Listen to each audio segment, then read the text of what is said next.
We're watching a video from new rock stars. If you don't know them, you know them. We know you know them. You're probably already subscribed. If you're not, go subscribe to them. Welcome back to New Rockstars. I'm Erik Voss, and this is a breakdown of John Wick Chapter 4. All the Easter eggs, references, callbacks, details you missed. Oh, dang it, I probably should have led with, I am Eric Klaus. This movie was nuts. My gosh, I had a blast. I hope this isn't crazy. the end. It's not the end. Subscribe to our new channel, The Deep Dive, where I did a comprehensive full movie analysis of the first John Wick and why it's so great. And you can support our growing network by grabbing one of our John Wick inspired shirts at nerdriot.shop. The film opens with John's fist hitting a bloody target as we hear, I am the way into the city of woe. I am the way into eternal pain. I am the way to go among the lost. Before me, there were no created things, but those who last forever, as do I. Abandon all hope, you who are about to enter here. This is a quote from Dante's Inferno, in which Virgil guides Dante through the 9 circles of hell. This is coming, of course, from Lawrence Fishburne as the Bowery King, now sponsoring John Wick as they go against the High Table. Since Fishburne joined this franchise in Chapter 2, all of these movies have really just been Matrix trilogy reunions, both cast and stunt crew. It's just great to see Fishburne and Reeves together. Morpheus was in many ways Neo's Virgil, and now the Bowery King plays that role for John. This whole film, more than the other 3 that preceded it, really is a journey through hell for John. And it ends with him having an opportunity to enter through the gates of heaven, but instead he sits at the steps. Next, the sun rises over Morocco and 4 riders on horseback, like the 4 horsemen of the apocalypse. The final rider represents death in the book of Revelation, as John does here. John fires exactly 15 shots, dropping that 3rd rider on the 15th and then promptly reloads. John always reloads after firing the precise magazine capacity in all of these movies. It is one of the established rules I explained in my deep dive analysis. While watching this movie, there were some moments, especially during that Arc de Triomphe sequence, where you couldn't always see him reloading, but I bet when we rewatch this on 4K, we'll see all that reloading. Now, in Morocco, this desert rock is actually the same filming location from a key scene in Lawrence of Arabia. The Elder from John Wick 3 died, apparently, and has now been replaced by a new Elder, played by Giorgio. The Elder says, the only way John Wick will ever have peace or freedom now or ever is in death. And John says,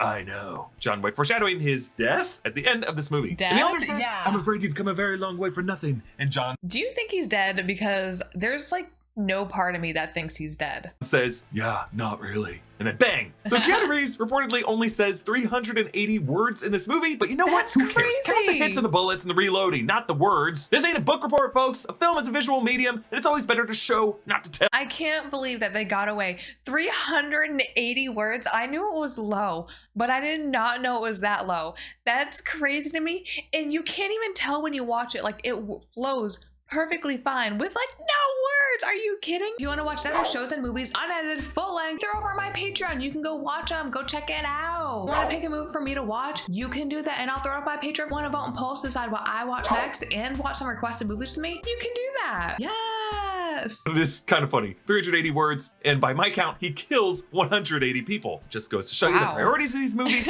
Don't have a problem with it. He said, I haven't spoken in like 15 weeks.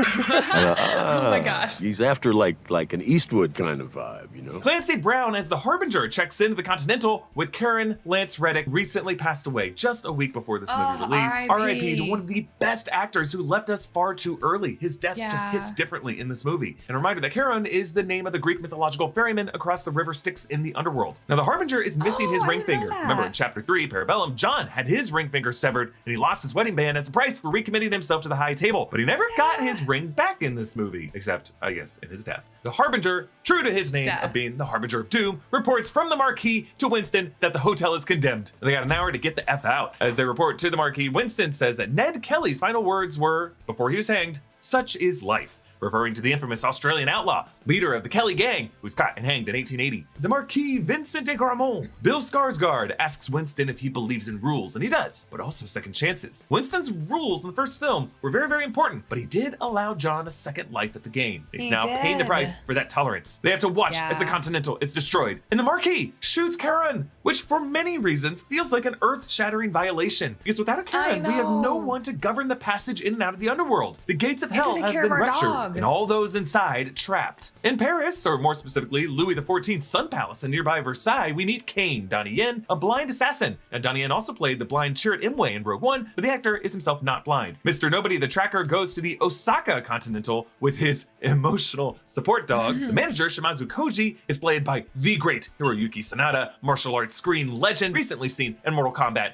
in the amazing film Bullet Train. He provides sanctuary for his friend John, which gets in trouble with the High Table Men, accompanied by Kane. And you'll notice the lobby and the rooftop have all been lit red and pink, especially with those cherry blossoms. But the lights now shift to green, as if to say, from stop. I watched a few other people's reactions and they mentioned that green was kind of like a Matrix vibes, which I'm like, maybe?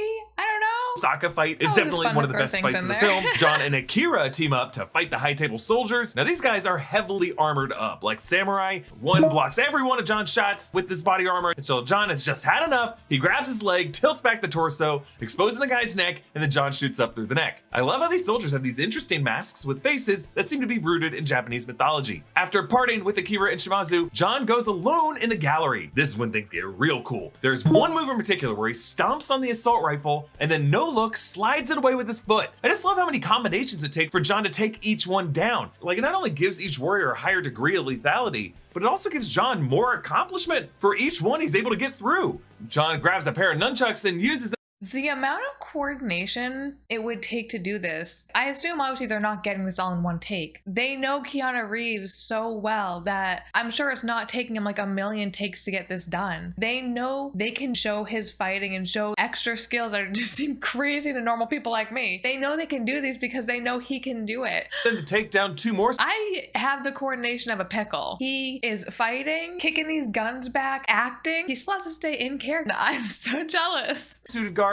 In one fluid motion, he drapes him over his shoulders to free up his hands to use his pistol. He's just as effective using the chain of the nunchucks to trip his opponents, and then he stomps on a guy's crotch just to get him to sit up right into the angle of his gun, and then blam. As the fight goes on, John just gets more and more comfortable relying on the nunchucks, as the firearms just empty too fast for him. It really just becomes a celebration of tradition and the old way. Now the bounty on John goes up from 18 million to 20 million. Mr. Nobody shoots at Kane to help John escape and saves John outside. He is waiting for that bounty to get up to 50 million, like a guy on an oversold Delta flight waiting for those to get up to at least $1,500 for him to give up his seat. Kane and Shimazu duel in the garden. Shimazu dies and Kane lets Akira escape. In general, Tina Sawayama and Donnie Yen completely crushed it in this movie. Everyone in this movie was great. Mr. Nobody decides to take the job to kill John from Degramont, gruesomely pulling his hand off the dagger. And as he shakes his bloody hand with Degramont, we see that he wears his watch on the inside of his wrist, as John always does, something soldiers do so they can check the time while they're holding a rifle. John walks up the snow-covered steps marked with Latin phrases including Oderint dum mituant, meaning let them hate so long as they fear us. Favorite saying of Roman Emperor Caligula. Karen's grave reads Vivamus. Are there other action franchises that go this deep? This is crazy to me. They can make a whole breakdown video on this. Are there other action series that have this much lore behind them? Oriendum est, meaning to live is to die, and beneath amicum meus, meaning my friend. But to live is to die, similar to what Kane and John Wick exchange in their final duel. Those who cling to life die, and those who cling to death live. Now there are other graves around Karen's. Rovira, Owens, Gilbertson. Danny Rovira worked in the art department for this movie. Christopher Gilbertson worked on the crew as a set armorer. Presumably these characters were past concierges. Winston sends John to Berlin to get his ticket mended. I like when they put crew members' names. This is little Easter eggs of things that they do. What just happened to my camera? My camera decided to update in the middle of recording this. I don't remember what I was talking about. We're gonna jump back in. The Ruskaruma, John's adoptive sister, Katya. This is actress Natalia Tena, who you'll know as Tonks from Harry Potter, and Osha from Game of Thrones. She says if he kills Killia Harkin, she'll mend his ticket. And in this scene, she calls him Jardani. A reminder that John Wick's full name is Jardani Jovanovich. But hey, can I level for a second with you about March? The month is gross. It's not winter, it's not spring, it's just gray and wet. Sun-dried tomato chicken with chopped up broccoli on the side. It was so I don't like the dressing color. John ends up in a ridiculously rigged game of 5-card draw with Killa, Kane, and Mr. Nobody, and John picks up his ace of spades from his 2 pair of aces over 8s to slice Killa's neck. Remember that ace of spades was the card that Killa initially flourished in his face. Similar to the red circle fight in the first film, John has to fight his way through these oblivious dancing clevers, and then he gets thrown off a balcony. These people were going so hard at dancing. It's like, are they supposed to just keep going? Like, do they know we have to just keep going so we don't create a panic? They know that the assassins are around? Or are these people just that oblivious? Or are they just like, that's just a new fun dance move, fall from a balcony and land face first on the ground? Like, I don't know. There's like a few of them that did kind of notice as they were dancing, and then they're just like, All right, they just keep going. But rather than just being one story, he falls onto a pipe first and then hits the floor. But this time overall, it's a mission accomplished. He eventually kills Killa and he takes one of his golden teeth as a trophy. Yeah. As proof. Now Winston meets Daguerreotypes in the Louvre in front of the famous painting of and he's wearing another great suit. Liberty leading the people. This is commemorating the July Revolution of 1830, not the 1789 Revolution. And Daguerreotypes asks if Winston wants to go the way of Gavroche. Now he's referring to the boy in the painting who is the inspiration of the character Gavroche in Les Miserables, a character who dies a martyr, as Winston wished he was actually killed a martyr instead of left alive to be branded a coward or a turncoat. At the end of the scene, Winston stops in front of the larger painting. This is the Raft of the Medusa, a painting meant to show every type of emotion humans can have in a crisis. At one point, Daguerreotypes watches a Parisian ballerina by herself in a theater. Could it be a tease for Ana de Armas' Ballerina spin-off movie in the John Wick universe? Remember in Chapter 3, there was Angelica Houston's character, the director. It was set up. I didn't look too much into this, but did they already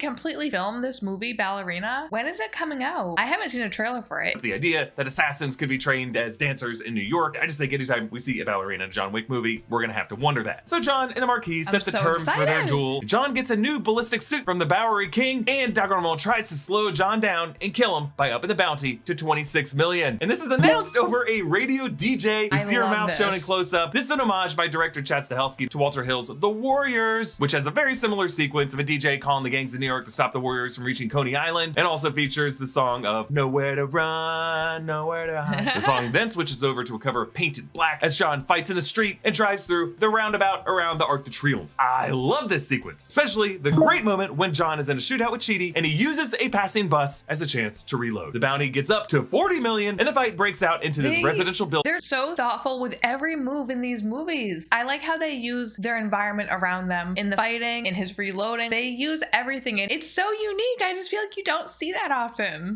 Where John gets a hold of a dragon's breath shotgun. Whoa, baby. And there is an incredible 2-minute oneer following John's movement from overhead. This reminded me a lot of the game Hotline Miami. Also, one of my favorite scenes in Minority Report when those spider bots were checking everyone's eyes. But even more than the perfectly timed stunts and the movement of all this, I'm just most impressed with the set design and the construction. Each room has a different floor pattern and specific furniture layout to make each room look distinct and interesting from above. John wrestles with Mr. Nobody, but when John sees Chidi about to shoot a dog, remembering Chidi throwing that dog into a car in the roundabout earlier, John remembers how this all started with poor Daisy, and he shoots Chidi to save the dog. And John has to ascend the infamous steps of Sacré-Cœur in Paris. I have climbed these stairs before. They are no joke. Remember, this movie began with John in the underworld, quoting Dante's Inferno, and now John must have to fight his way back up out of hell. And you totally feel the pain, even breaths, as he makes those final steps just for freaking Chidi to show up and kick him back down all of the steps. First just halfway down, and then he my God. When he got up there, so tired, and then he gets kicked down, it's like, I wish, I don't know, I had like a machine gun or a freaking flamethrower and just be like, I am so sick of these guys coming at us, and now we're kicked all the way back down to the beginning of the stairs, and we have to go all the way back up. Are you kidding me? All the way back down to the ground level. Oh, God. But his friend Kane helps him, and as they make their way back up the stairs, Chidi gets stabbed in the hand with a pain seal. Kane's the one who did it this time, but we know John Wick loves to kill people with pain seals. And then Mr. Nobody has a dog, bites Chidi in the balls. Mr. Nobody waits just a bit long to shoot him, and then the dog pees on him. Okay. And they make it just in time for sunrise for their duel. Kane having to serve as Daguerreotypes' champion. They step out 30 paces. Shot 1 goes into both their arms. 20 paces, John gets hit in the shoulder, Kane in the abdomen. And then 10 paces out, those who cling to death live, those who cling to life die. And Kane shoots John, but you do not see John's pistol go off. So when Daguerreotypes tries to execute him, John has 1 bullet left in the chamber, and Ian McShane's delivery was so good as he says, "You arrogant asshole. He hasn't shot yet." Now, as John bleeds, I can't even explain to you the feeling, like how excited I was when I realized John did not shoot yet. It was so good. I actually wasn't expecting it. It's so